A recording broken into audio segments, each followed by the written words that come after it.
Hi guys, thanks for watching Making Melodies. I'm Melissa. I'm Jacob. And this is Melody. How's the grape? Good. Today we're going to be reviewing Daiya's 4-cheese style with herbs deluxe cheesy mac box macaroni and cheese. It is gluten and soy free, dairy and lactose free, has 4 grams of protein and is a good source of calcium. We thought we'd try it out because it was on sale, and so we're just gonna let you guys know what we think about it. In the future, we're going to be trying out a homemade mac and cheese recipe that we'll share with you guys later on. We're also going to be sharing why we decided to eat plant-based at home. Let's show them what we have to eat today to go with our mac and cheese. Okay, so we have the Daiya mac and cheese, some cabbage with sausage, and tomato, cucumber, and onion with a vinaigrette dressing on it. Want to show them what you have? Grape, black cookie, and quinoa. Oh, this is actually seaweed and rice. Want to try the mac and cheese? Yeah. What do you think? Does it taste like mac and cheese? It's good. Not really. It doesn't taste like mac and cheese. I don't think so. Yeah. It seems obvious that it came with like a powdered. Actually, it was cheese. not powdered. It wasn't? It was a sauce, Oh. but it was in a packet. It's kind of like Velveeta. Oh. But it tastes as if it was from a some sort of powdered solution. That's what it makes me think of, anyways. Like garlic, creamy garlic flavor to me. But when we had dairy, when we used to eat dairy, I never really made boxed macaroni and cheese. I would make it from scratch. So I'm kind of excited to find a good plant-based version. Did you add anything? No, I didn't add anything because I just wanted to taste it the way that it was intended. But I'm sure you could add some other things to it. Mommy. So you make this just like you would make like a Velveeta box macaroni. Boil some water, you put it in, cook it till it gets tender, drain it, then you put the cheese sauce on it. So it's pretty easy. Overall, I like it.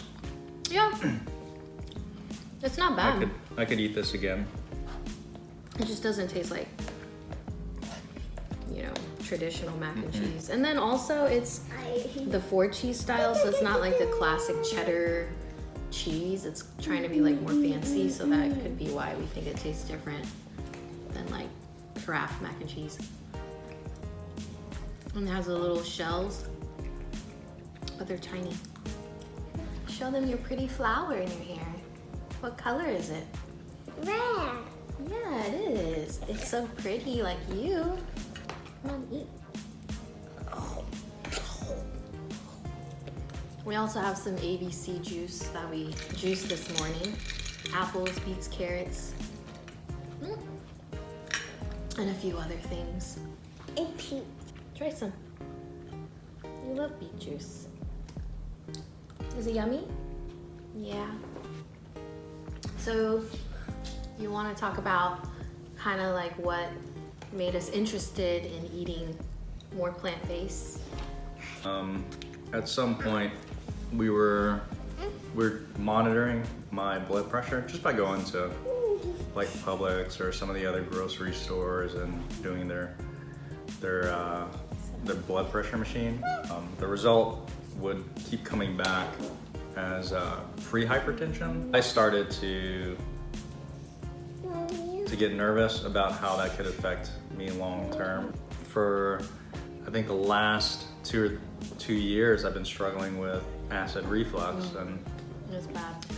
I would feel it like every day, and I would take Tums every day, and I knew that wasn't normal.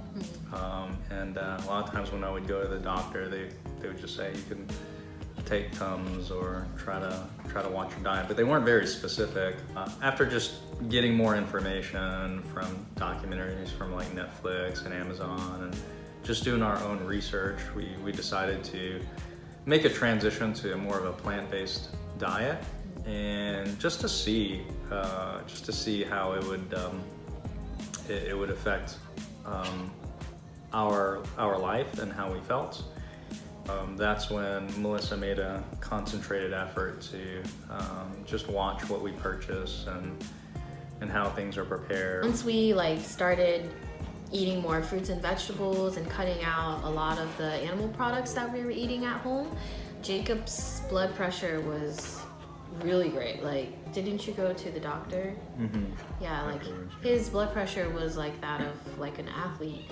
He is an athlete, but you were doing jiu-jitsu the same amount that you do it now, and your blood pressure was really high then.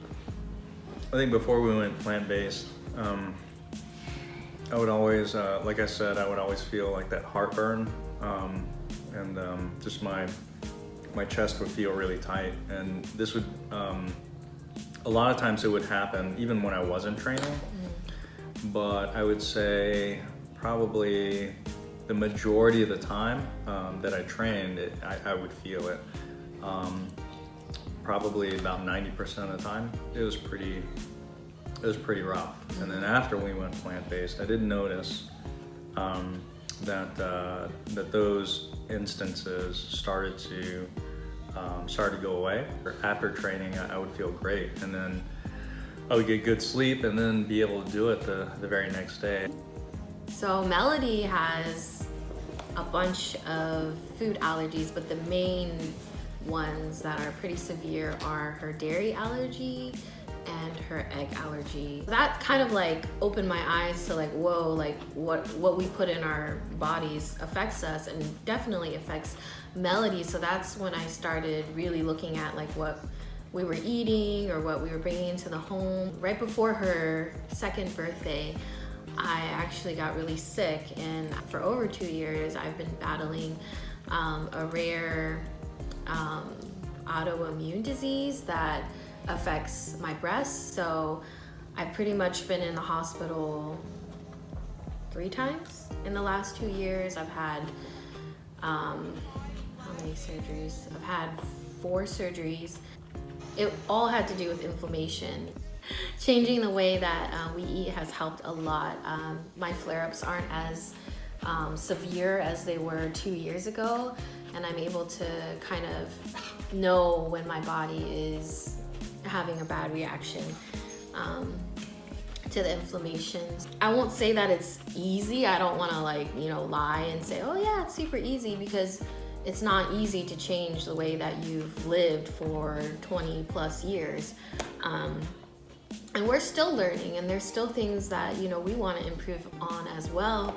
Like we said in our last video, we are not vegan. We don't completely stay away from animal product, but we do at home, and that's just where we're at, and we're happy where we are now, but we're open to change and trying new things. And I think that sometimes the biggest thing stopping a person from trying something new or something that's going to benefit their health is that they don't know where to start, or they feel like they have to go all the way. But I think if you do it gradually and your intent is good and you are trying, then I wouldn't really worry about what other people think. I guess the reason why we wanted to share, some of the things that we're eating and that we're doing as a family is to encourage others who are interested in going more plant-based to do it. For us, we don't really care, what other people eat. This is what we personally have decided, but we just wanted to encourage you guys to be open to maybe trying to eat plant-based a few times a week. Maybe 1 meal a week, maybe eat a meatless meal. Doesn't even have to be, a vegan meal. Just gradually doing it, see what works, see what doesn't work for you. It helps, and it helps your body, it helps the environment, it helps the animals. So, that's just where we are. Man, you finished your food already? Was it good? Yeah.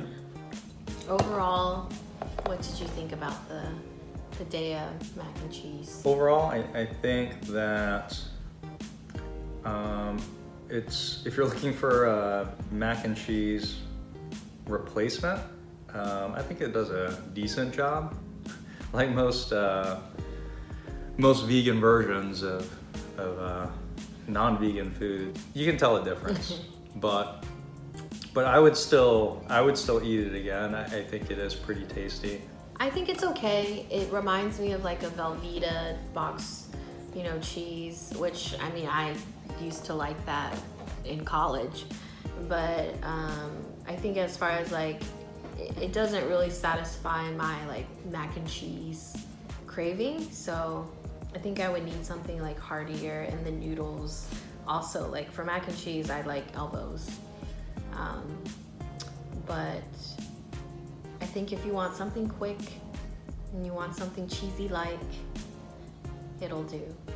And thanks for listening to us kind of rant about, what we eat. But it's been good. To watching, guys. Don't forget to like and subscribe. We'll see you guys next time. Bye. Did you eat the Oreo? Yeah. She didn't finish her food yet. I know my video. Get the subscribe it here. Subscribe it is good. Bye.